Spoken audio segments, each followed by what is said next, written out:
राधे राधे साथियों, divine love में आप सभी का स्वागत है। आज हम सुनने जा रहे हैं एक ऐसे भक्त की कथा जो भगवान की सेवा को अपने प्राणों से भी बढ़कर मानता था। नाम था भक्त राजबल्लभ। उसके जीवन में ऐसा चमत्कार हुआ जिसे सुनकर आप भी कह उठेंगे, जिसकी सेवा सच्ची हो उसका रक्षक स्वयं भगवान बनते हैं। राजबल्लभ रोज सुबह 4 बजे उठकर अपने ठाकुर जी को स्नान कराता, सुंदर वस्त्र पहनाता, भोग लगाता और दिन की शुरुआत करता। उसकी एक निष्ठा थी, सेवा में एक क्षण भी विक्षेप नहीं। पड़ोसियों की बातें, गांव वाले कहते, अरे राजबल्लभ, इतना समय ठाकुर सेवा में दोगे तो दुनिया में काम कौन करेगा। वह हंसकर कहता है, अरे भाई, दुनिया तो उसी के इशारे से चलती है, मैं बस प्रेम के 2 पल दे देता हूँ। राज दरबार का आदेश। एक दिन अचानक राजा ने हुक्म दिया, राजबल्लभ को अभी तुरंत मेरे दरबार में पेश किया जाए। लेकिन भक्त के घर के बाहर लिखा था, ठाकुर जी की सेवा चल रही है, 4 घंटे तक कोई बात नहीं। सैनिकों का डर। सैनिक बोले, महाराज, अभी नहीं बुला सकते, वह ठाकुर जी की सेवा में है।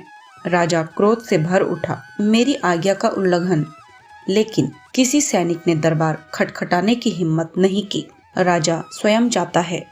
क्रोधित राजा बोला, मैं खुद जाऊंगा। अरे अकेले भक्त के घर पहुंचा। क्रोधित राजा बोला, मैं खुद जाऊंगा और अकेले भक्त के घर पहुंचा। अंदर झांक कर देखा, राजबल्लभ नन्हे ठाकुर को भोजन करा रहा था और उसके चेहरे पर अद्भुत प्रेम चमक रहा था। राजा का क्रोध फटता है।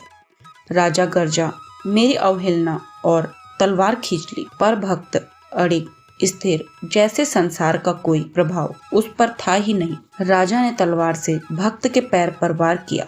खून बहने लगा, लेकिन भक्त उठकर फिर साष्टांग दंडवत करने लगा। ना दर्द, ना शिकायत, ना क्रोध। अचानक कमरा कांपने लगा। नन्हे ठाकुर जी की मूर्ति से तेज प्रकाश निकला और गूंज उठी आवाज, राजबल्लभ मेरा है, उसे कोई छू नहीं सकता।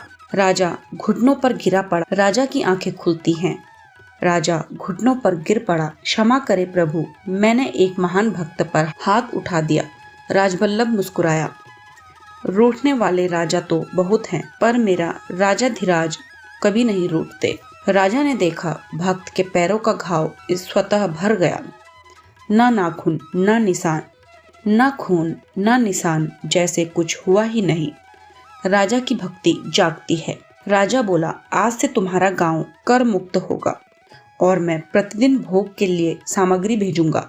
राजबल्लभ बोला, महाराज, भगवान को सामग्री नहीं, भाव चाहिए। कथा सुनने मात्र से ही मन में भक्ति जागे। राजबल्लभ की निष्ठा हमें यही सिखाती है, जिसे सेवा का सुख मिल गया, उसे संसार में और कुछ पाने की आवश्यकता ही नहीं।